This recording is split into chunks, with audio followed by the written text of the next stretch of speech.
दोस्तों, मंदिर में जो एक लोटा जल रखा जाता है उसका क्या करें।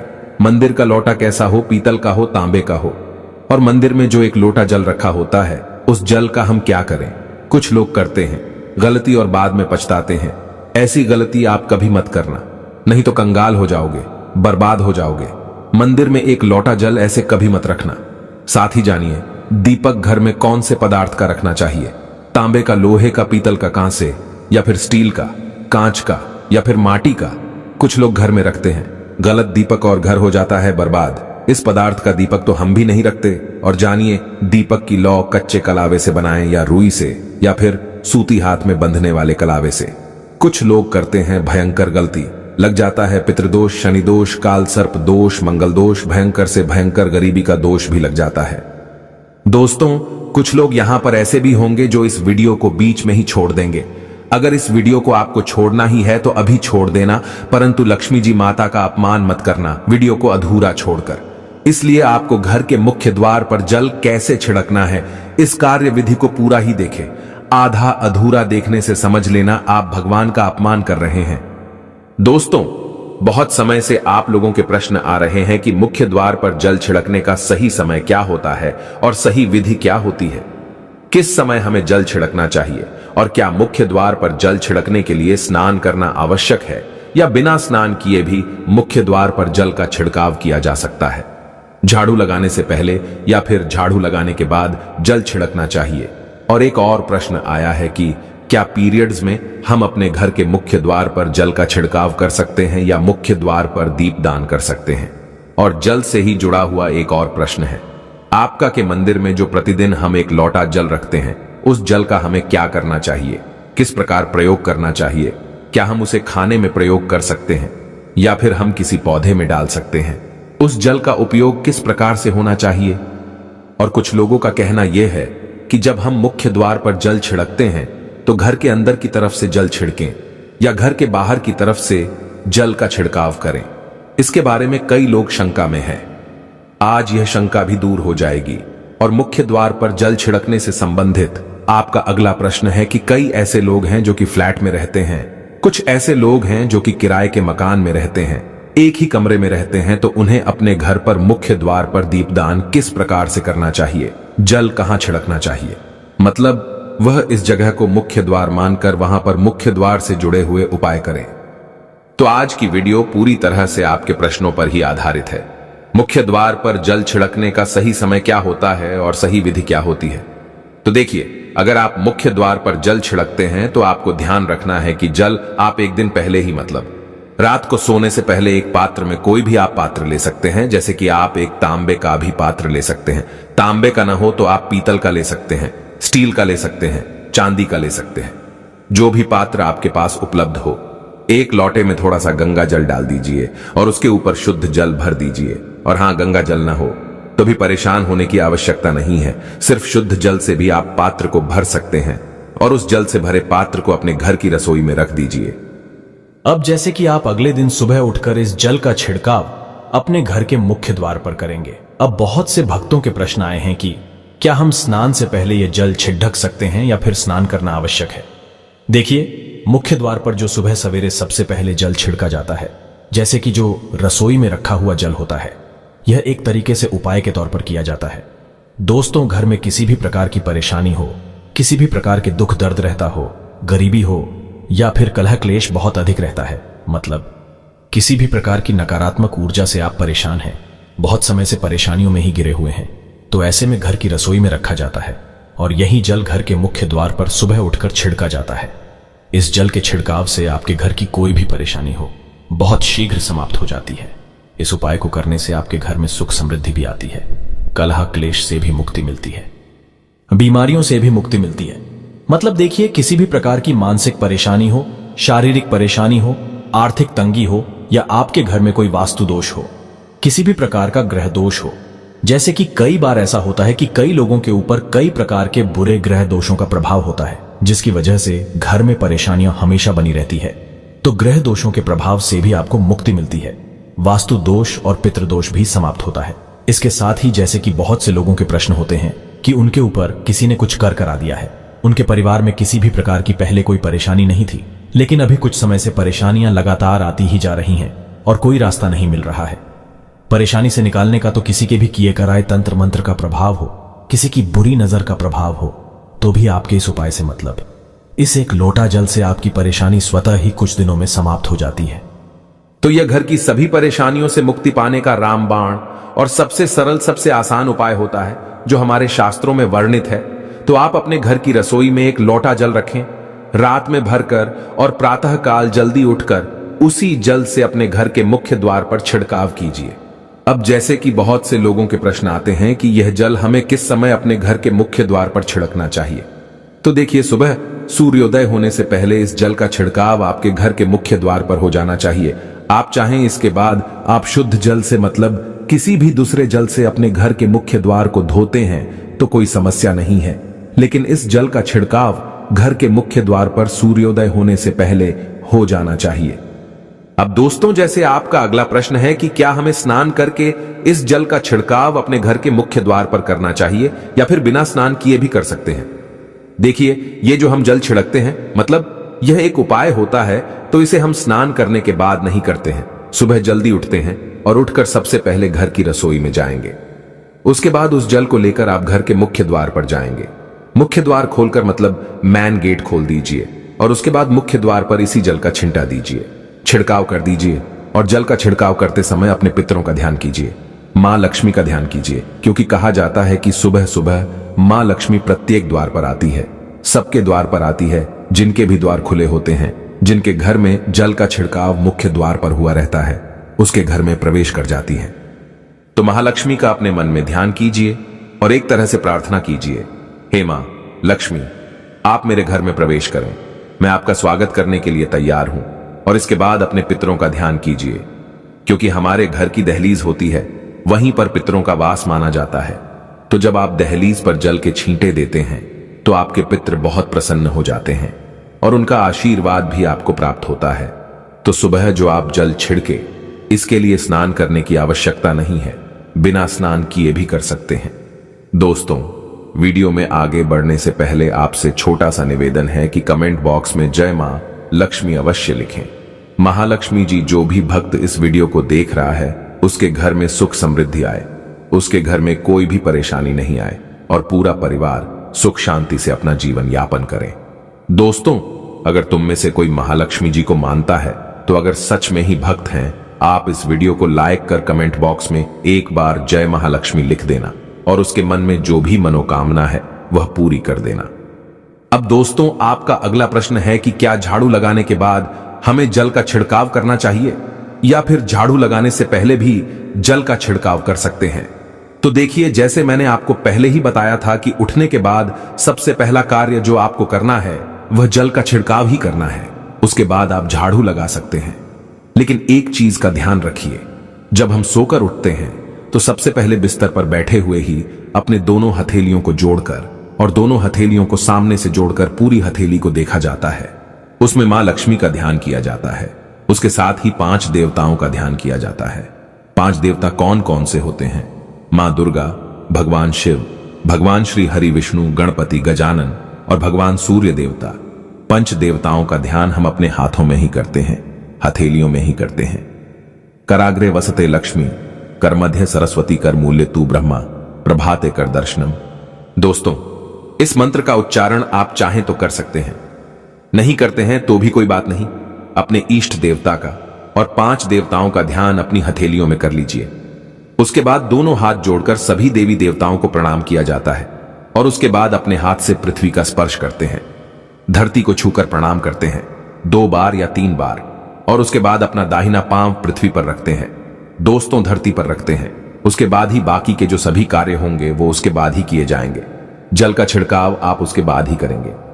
मतलब सुबह उठने के बाद सबसे पहले हथेलियों के दर्शन, फिर धरती को प्रणाम कीजिए, फिर धरती पर पैर रखें और उसके बाद रसोई में जाकर आपको जल लेना है और घर का मुख्य द्वार खोलकर मुख्य द्वार पर जल का छिड़काव करना है, मां लक्ष्मी का और अपने पितरों का ध्यान करना है। उसके बाद आप अपने घर में आ जाएंगे और उसके बाद जो भी आपकी रूटीन वर्क होते हैं, मतलब झाड़ू लगाएंगे या फिर आप स्नान करेंगे, ये सभी कार्य उसके बाद किए जाएंगे। और अब जैसे कि कई लोगों के प्रश्न आते हैं कि जब हम जल का छिड़काव करते हैं, क्या उसी समय हम घर के मुख्य द्वार पर झाड़ू लगाकर और पानी डालकर क्या हम मुख्य द्वार की अच्छे से सफाई कर सकते हैं? जी हां, बिल्कुल कर सकते हैं। पहले आप जो रसोई में रखा हुआ जल है उस जल का छिड़काव कर दीजिए। उसके बाद और भी पानी डालकर, मतलब अगर आपके पास जल और उपलब्ध है तो और जल लेकर और घर के मुख्य द्वार की अच्छी तरह से झाड़ू से या कैसे भी सफाई कर सकते हैं। और कई लोगों के प्रश्न आए हैं कि हम किसी फ्लैट में रहते हैं या फिर किसी ऐसे कमरे में रहते हैं, किराए के कमरे में, कि हमारे पास एक ही कमरा है, तो हम जल का छिड़काव या फिर दीपदान कहां पर करें? किसे हम अपना मुख्य द्वार माने देखिए, जो आपका अपना कमरा है या फिर जो फ्लैट है आपका, जहां पर आपका नेम प्लेट लगा हुआ है, आप उसी स्थान पर दीपदान करेंगे और उसी स्थान पर आपको जल का छिड़काव करना है। मतलब जहां पर अगर एक ही कमरे का मकान है तो आपके कमरे का दरवाजा है, वहीं पर आपको थोड़ा सा जल छिड़कना है और वहीं पर आप दीपदान भी करेंगे, जो कि मुख्य द्वार से जुड़े हुए उपाय होते हैं। वो आप अपने घर के, मतलब जो अपना कमरा है उसके बिल्कुल दरवाजे के पास ही करेंगे। और आपका अगला प्रश्न है कि क्या पीरियड में हम अपने घर के मुख्य द्वार पर जल का छिड़काव कर सकते हैं, दीपदान कर सकते हैं? देखिए, जल का छिड़काव करने के लिए पीरियड हो या ना हो उससे कोई फर्क नहीं पड़ता, जल का छिड़काव कर सकते हैं। रही बात दीपदान की, तो दीपदान देखिए कार्मिक पूजा में आ जाता है और कार्मिक पूजा हम बिना शुद्ध हुए नहीं कर सकते हैं, मतलब पीरियड समाप्त होने के बाद ही आप कर सकते हैं। दोस्तों, बाकी जल का छिड़काव आप कभी भी कर सकते हैं, पीरियड्स में भी कर सकते हैं, कोई समस्या नहीं है। और अब आपका प्रश्न है कि क्या मंदिर में जो हम जल रखते हैं क्या वो रखना जरूरी है, और अगर हम रखते हैं तो उस जल का क्या करें? देखिए, मंदिर में जल रखना बहुत आवश्यक है। जल एक ऐसी चीज होती है जिसमें सभी प्रकार की जो एनर्जी होती है ऑब्जर्व हो जाती है। तो जो हम पूजा पाठ करते हैं, मंत्रों का जप करते हैं या वहां पर प्रार्थना करते हैं, जो भी हमारे अपने मन की कामना भी कहते हैं, भगवान से तो सभी चीजें उस जल में समाहित हो जाती हैं। इसलिए पूजा करने से पहले घर के मंदिर में एक लोटा जल रखा जाता है और उसके बाद दीपदान, मतलब एक दीपक प्रज्वलित कर दिया जाता है। यह अग्नि और जल का एक तरह से बैलेंस भी हो जाता है और इसलिए शास्त्रों के अनुसार घर के मंदिर में एक लोटा जल भी हमेशा होना चाहिए और दीपक भी प्रज्वलित करना चाहिए। तो अब इस जल का करना क्या चाहिए? देखिए, जब हम जल रखते हैं सुबह की पूजा में रखते हैं, मतलब सुबह जो हम पूजा करते हैं प्रातःकालीन पूजा, उस समय जल रखा जाता है और वह जल हम अगले दिन उठते हैं, मतलब जब आप अगले दिन पूजा करने जाते हैं दोस्तों, स्नान इत्यादि करने के बाद तो आप उस जल को उठाते हैं। सबसे पहले तो उस जल का प्रयोग सुन लीजिए। आप अपने घर के सारे कमरों में, मतलब पूरे घर में उस जल का छिड़काव करते हैं, तो इससे आपके घर का शुद्धिकरण हो जाता है, क्योंकि वह बहुत ही पॉजिटिव एनर्जी से भरा हुआ जल होता है। इससे कई बीमारी स्वतः ही दूर हो जाती है। उस जल का छिड़काव करने से किसी भी प्रकार की नकारात्मक ऊर्जा का प्रवेश आपके घर में नहीं होता। किसी भी प्रकार की परेशानी आपके घर में हो, अगर आप नियमित तौर पर उस जल का छिड़काव करें अपने घर में, तो निश्चित ही आप परेशानियों से मुक्ति पा जाते हैं। किसी के कर तंत्र मंत्र के प्रभाव से मुक्ति पा जाते हैं। दूसरा, इसका उपाय आप कर सकते हैं, जैसे कि घर में कोई बीमार है तो आप इस जल को उस व्यक्ति को पीने के लिए दे सकते हैं। और यह जल इतना पावरफुल होता है कि इस जल को पीने से बड़ी बीमारियों से, मतलब लंबी बीमारियों से भी धीरे धीरे राहत मिलने लग जाती है। कई बार होता है ना कि आप लोगों के प्रश्न आते हैं कि दवाई तो हम कर रहे हैं लेकिन दवाई हमें लगता ही नहीं है, दवाई का कोई प्रभाव ही देखने को नहीं मिलता। तो ऐसे में अगर दवाई के साथ साथ उस जल को पीने के लिए रोगी को दिया जाए, यानी मेडिसिन, इसी पानी से अगर खाई जाए तो बहुत अच्छी दवाइयां काम करने लग जाती है। और जैसे कि परिवार में अगर बहुत अधिक कलह क्लेश रहता है, हमेशा आपस में सामंजस्य बनता ही नहीं है, आपस में हर बात पर मतभेद होता है, तो परिवार के सभी सदस्य इस जल में से अगर थोड़ा थोड़ा पीते हैं तो धीरे धीरे विचारों में परिवर्तन आने लग जाता है। सकारात्मक विचार सभी के होने लग जाते हैं और आपस में समन्वय होने लग जाता है। घर से कलह क्लेश और मतभेद हमेशा के लिए समाप्त हो जाते हैं। और मंदिर में रखे हुए जल का अगला उपाय क्या है? देखिए, अगर आप कोई दुकान करते हैं, कोई व्यापारिक स्थल है आपका, तो प्रतिदिन इसी जल में से थोड़ा सा जल ले जाकर दुकान पर, व्यापारिक स्थल पर छिड़काव कीजिए। इससे आपका दुकान, आपका काम बहुत अच्छा चलता है, मतलब किसी भी प्रकार की परेशानी आपके व्यापारिक स्थल पर नहीं आती है, क्योंकि जैसा मैंने आपको बताया, ये जो जल होता है बहुत पावरफुल होता है बहुत पॉजिटिव होता है। अब मंदिर में रखा एक लोटा जल पावरफुल और पॉजिटिव से भरा क्यों होता है? क्यों इसमें सकारात्मक ऊर्जा का भंडार होता है? आइए जानते हैं। देखिए, जल जो होता है अमृत हुआ, मीठे मीठे फल हुए, भोजन हुआ, अनाज हुआ, उससे भी बढ़कर माना जाता है। देवी देवता आपके दिए हुए इसी जल को ग्रहण करते हैं। मंदिर में एक लोटा जल रखना उतना ही जरूरी है जितना आप सुबह दोपहर शाम का भोजन करते हैं। जब हम भगवान की पूजा करते हैं और तांबे के पात्र में या पीतल के पात्र में एक लोटा जल जरूर रखते हैं। जल जो होता है सागर रूपी होता है और यही सागर आपकी नैया पार लगता है। मंदिर में एक लोटा जल रखने का कारण एक और यह होता है कि जो लोग भगवान को डेली भोजन नहीं करा सकते तो वह मंदिर में एक लोटा जल रखते हैं ताकि भगवान इसे ग्रहण करें और यह जल रूपी प्रसाद इसके अगले दिन यह सुबह के समय आप प्रसाद समझकर ग्रहण करें। लेकिन याद रहे, मंदिर में रखा लोटा जल कभी भी तुलसी में अर्पित नहीं करना चाहिए।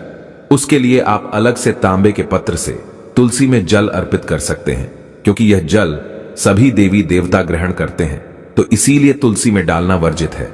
लेकिन हां, अगर आपके घर में लड्डू गोपाल है, राधा कृष्ण है और आप एक लोटा जल उनके लिए अर्पित करते हैं तो आप अगले दिन यानी सुबह के समय वह जल तुलसी में चढ़ा सकते हैं। मंदिर में जो एक लोटा जल रखा होता है उसके अगले यानी सुबह के समय आप इस जल से अपनी आंखें जरूर धोया करें। इससे आंखों में रोशनी बढ़ती है और आंखों में जितनी भी बीमारी आ जाती है वह दूर होती है। शास्त्रों के अनुसार जो लोग मंदिर में एक लोटा जल भरकर नहीं रखते तो उनके घर में अकाल पड़ जाता है, घर कंगाल हो जाता है, बर्बाद हो जाता है, परिवार में मुसीबतें आ जाती हैं और गरीबी का आगमन हो जाता है। आप चाहें तो एक लोटा जल में पुष्प आदि डालकर रख सकते हैं, बहुत ही शुभ माना जाता है। मंदिर में जो जल रखा जाता है उससे हम और क्या क्या कर सकते हैं, आइए जानते हैं। तो इस जल का छिड़काव करने से बहुत सारी परेशानियां स्वतः ही समाप्त हो जाती है। जैसे अगर आपके दुकान पर किसी की नजर लगी है, बहुत से लोगों के प्रश्न आते हैं कि हमारे काम को किसी ने बांध दिया है, मतलब किसी की बुरी नजर ऐसी लग गई है कि पहले तो दुकान बहुत अच्छी चलती थी, अब नहीं चल रही है, तो आप इस उपाय को कर सकते हैं। निश्चित ही बहुत जल्द ही आपको परेशानियों से मुक्ति मिल जाती है और दिन दुगनी रात चौगुनी आपके व्यापार में तरक्की होती है। और हां, मंदिर में रखे हुए जल को आप अपने घर की रसोई में, खाना बनाने में, पीने में भी प्रयोग कर सकते हैं। लेकिन खाना बनाने में प्रयोग तभी कीजिए जबकि आपके घर में बिल्कुल सात्विक भोजन बनता हो, मतलब लहसुन प्याज अगर आपके घर में बनता हो तो खाना बनाने में इस जल का प्रयोग नहीं किया जा सकता है। फिर आप इस जल को थोड़ा थोड़ा परिवार के सदस्य मिलकर ग्रहण कर सकते हैं और बचे हुए जल को आप अपने घर में पौधों में डाल सकते हैं। तो देखिए, ऐसा नहीं है कि मंदिर पर रखा हुआ जल बेकार होता है, किसी काम का नहीं होता है। बहुत सारे उपयोग इस जल के होते हैं। अगर हम सही तरीके से प्रयोग करें तो अपने जीवन की बहुत सारी परेशानियों का समाधान मात्र इस एक लोटा जल से हम कर सकते हैं। तो ध्यान रखिए कि मंत्रों से अभिमंत्रित जल बहुत महत्वपूर्ण होता है, बहुत शक्तिशाली होता है और हमारे घर के मंदिर पर रखा हुआ जल देवताओं का आशीर्वाद होता है, क्योंकि पूरे समय वह देवताओं के पास होता है। देवी देवता वहां पर रहते हैं तो उस जल में हर प्रकार की शक्ति समाहित होती है जो कि सकारात्मक शक्तियां होती है। और इस जल का प्रयोग अगर हम सही तरीके से करते हैं, मतलब उसको पीने में करते हैं, खाना बनाने में करते हैं, घर में जल का छिड़काव करने में करते हैं, तो इससे हमारी समस्याओं का समाधान होता है। और अगर कोई भी कार्य नियमित तौर पर मतलब प्रतिदिन किया जाता है तो उसका हमें लाभ प्राप्त होता है। कभी कभी करेंगे तो निश्चित ही आपको उतना लाभ दिखाई नहीं देगा, लेकिन अगर आप नियम बना लेंगे कि हर रोज उसी जल से घर में छिड़काव करना है, घर में प्रत्येक व्यक्ति को थोड़ा थोड़ा पीने के लिए देना है, बचे हुए जल को पौधों में डाल दीजिए, दुकान पर छिड़क दीजिए, अपने घर के व्यापारिक स्थल पर छिड़काव कीजिए, बच्चों की बुक्स शेष में अपने घर की तिजोरी में हर जगह इस जल का छिड़काव कीजिए और नियमित तौर पर कीजिए। चमत्कार आपको निश्चित ही देखने को मिलेगा। इसी प्रकार से जो रसोई में रखा हुआ जल होता है उसका छिड़काव अपने घर के मुख्य द्वार पर कीजिए, तो इसका भी आपको लाभ बहुत ही शीघ्र दिखाई देगा। लेकिन इसे अपने रूटीन में शामिल करना होगा, प्रतिदिन नियम से यह कार्य करना होगा, तभी आपको लाभ देखने को मिलेंगे। और हां, कई लोगों के प्रश्न आते हैं कि मंदिर पर जो रखा हुआ जल होता है तो जब हम अगले दिन उठाते हैं तो उसमें कई बार कुछ चीजें पड़ जाती हैं, कोई कीड़े मकोड़े पड़े जाते हैं क्योंकि खुला होता है। तो क्या हम उसे ढक सकते हैं? जी हां, बिल्कुल ढक सकते हैं। जब आप पूजा करते हैं, सुबह के समय तो जब तक पूजा कर रहे हैं, जब तक मंत्रोच्चारण कर रहे हैं, तब तक जल खुला रखिए। और उसके बाद जैसे कि आप पूजा पर से उठते हैं तो उससे पहले जल को किसी भी प्लेट से या कटोरी से ढक दीजिए। फिर जब आप अगले दिन उस जल को उठाएंगे तो बिल्कुल शुद्ध और साफ सुथरा जल आपको मिलेगा और उस जल का प्रयोग आप अपने किसी भी कार्य में कर सकते हैं। और दोस्तों, आप जब भी घर के मुख्य द्वार पर जल छिड़काव करें तो गणेश जी भगवान का यह मंत्र जरूर बोले, ओम गणपतये नमः। और जो हमने आपको वीडियो में बताया है उसे ध्यानपूर्वक अच्छी तरीके से समझकर अपने घर के मुख्य द्वार पर जल का छिड़काव करें। दोस्तों, अब जानते हैं दीपक किस पदार्थ का होना चाहिए, लोहे का, तांबे का, पीतल का, कांसे का, या फिर स्टील का, या माटी का, या कांच का। आखिर घर में कौन सा दीपक शुभ माना जाता है रखना? अगर गलती से भी घर में गलत पदार्थ का दीपक रख लिया है तो पूरा घर अस्त व्यस्त हो जाएगा, कंगाल हो जाएगा, बर्बाद हो जाएगा। दोस्तों देखिए, स्टील के दीपक में पूजा करना घर में शनि को कुपित करता है। घर में लोहे के दीपक में पूजा नहीं करना चाहिए, घर बर्बाद हो जाता है, गरीबी आ जाती है। बाजार में लोगों को लुभाने के लिए कांच के दीपक भी आ गए हैं, बिल्कुल भी गलती से भी घर ना लाएं, नहीं तो राहु केतु आपके घर चले आएंगे और घर बर्बाद हो जाएगा। कांच का दीपक शनि और राहु को नाराज करता है, इससे निकली लौ घर में तबाही ला सकती है। कांच का गर्म होना घर में रोग दोष परेशानी उत्पन्न होती है। कच्चा कलवा तथा रुई का दीपक ही जलाना सर्वश्रेष्ठ माना जाता है। जो लोग सूती धागा जो हाथ पर बांधा जाता है, कलवा उससे लौ की बाती बनाते हैं तो उस घर में परेशानी और गरीबी आ जाती है।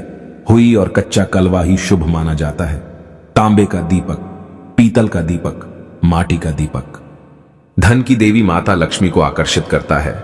घर में कोई और दीपक नहीं लाना चाहिए। पीतल और माटी का दीपक शुभ और मंगलकारी माना जाता है, जिससे शनि और राहु केतु भी प्रसन्न रहते हैं, मंगल भी भारी नहीं होता। दोस्तों, अब जानते हैं घर के बाहर या घर के अंदर दीपक जलाने के फायदे जानकर आप चौंक जाएंगे।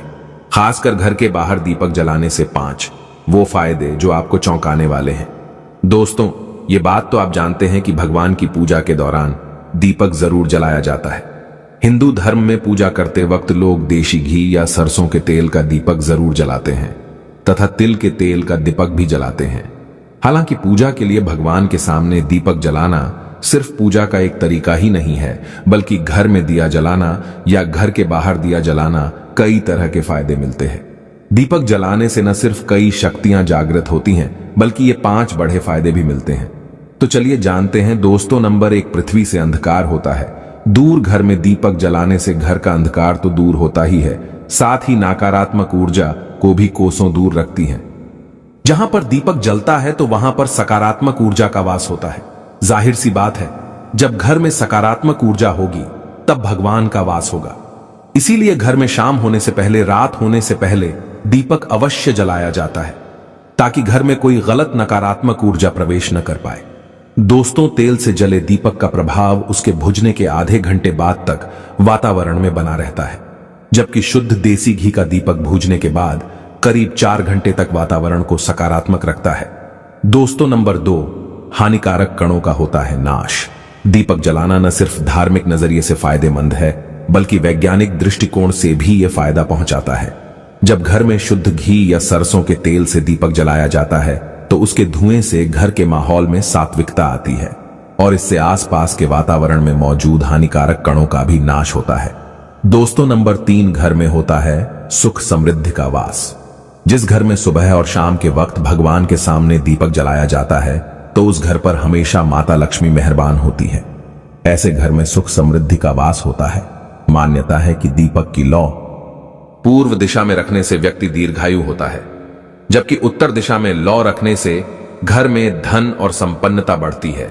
दीपक न सिर्फ हमारे घर के अंधकार को दूर करता है, बल्कि यह हमारे जीवन को भी अंधकार से प्रकाश की तरफ बढ़ाता है।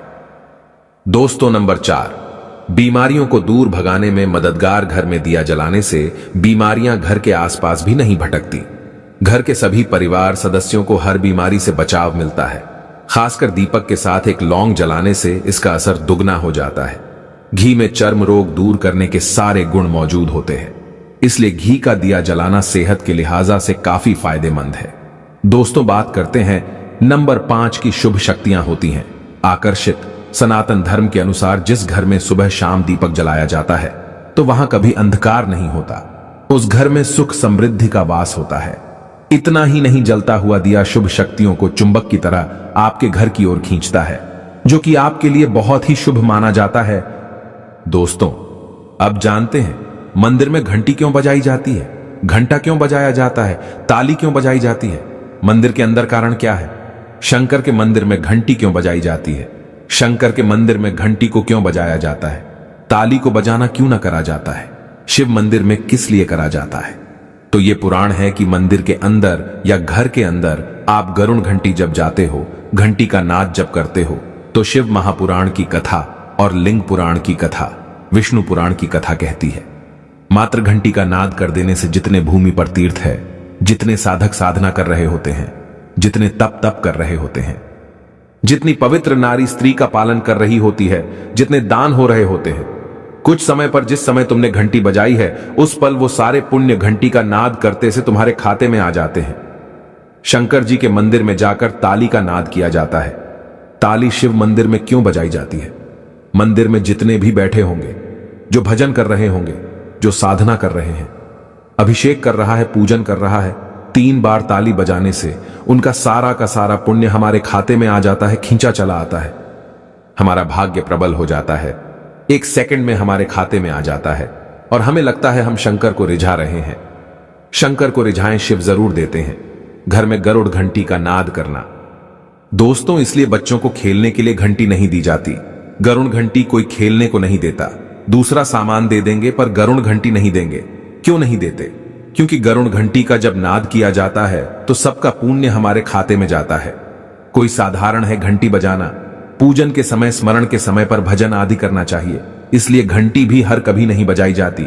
और आपसे भी निवेदन है, मंदिर में भी जाओ तो घंटी का नाद करो तो बड़े प्रेम से करो, ऐसे नहीं बजाओ, बजाए जाओ, बजाए जाओ। कई मंदिरों में मंदिर का पट बंद हो जाता है तो भी लोग घंटी बजा देते हैं, दोष लगता है। भगवान अगर मंदिर में सो रहे हैं तो उस समय घंटी बजाना घोर पाप माना जाता है। जिस जगह पर ब्राह्मण विद्वान हैं, साधक हैं, संत हैं, साधु हैं, मंदिर अगर बंद होता है तो उसके साथ में घंटी के नीचे के भाग को रस्सी से ऊपर बंद दिया जाता है, जिससे बजे ना। कहते हैं अगर भगवान अगर विश्राम कर रहे हैं, सो रहे हैं, निंद्रा अवश्य है या पट बंद है, कुछ समय पट बंद का समय है और घंटी का अगर नाद हो जाए तो कहते हैं 11 ब्राह्मण के भूखे रहने का दोष लग जाता है जीवों को। मात्र घंटी बजा देने पर अगर भगवान विश्राम में है, पट बंद, दरवाजा बंद और लिखा हुआ है समय मंदिर खुलने का समय 11 बजे से 3 बजे तक मंदिर बंद होने का समय, और तुमने यदि समय देख लिया, फिर भी तुमने तो देख लिया और तुम उस समय कह रहे हो मैं दूर से आया हूं, घंटी तो बजाऊंगा, तो ऐसा करने से कई लोगों के भूखे रहने का दोष आपको लग जाता है। घंटी बजाने का सबसे शुभ समय माना जाता है सुबह 4 बजे से लेकर सुबह 11 बजे तक अत्यंत दुर्लभ और मंगलकारी माना जाता है। इस समय घंटी बजाना और रात के समय शाम 6 बजे से लेकर रात 11 बजे से पहले तक पूजा पाठ तथा घंटी बजा लेनी चाहिए, क्योंकि 12 से पहले तथा 12 के बाद मंदिर के पट बंद कर दिए जाते हैं। इस समय देवी देवता विश्राम करते हैं, निद्रा में चले जाते हैं। इस समय उन्हें जगाना मतलब घोर पाप का भागीदार बनने के बराबर है। आप अपने पुण्य नष्ट कर सकते हैं। अगर आप थोड़ा बहुत भी माता लक्ष्मी का सम्मान करते हैं तो एक लाइक जरूर करना।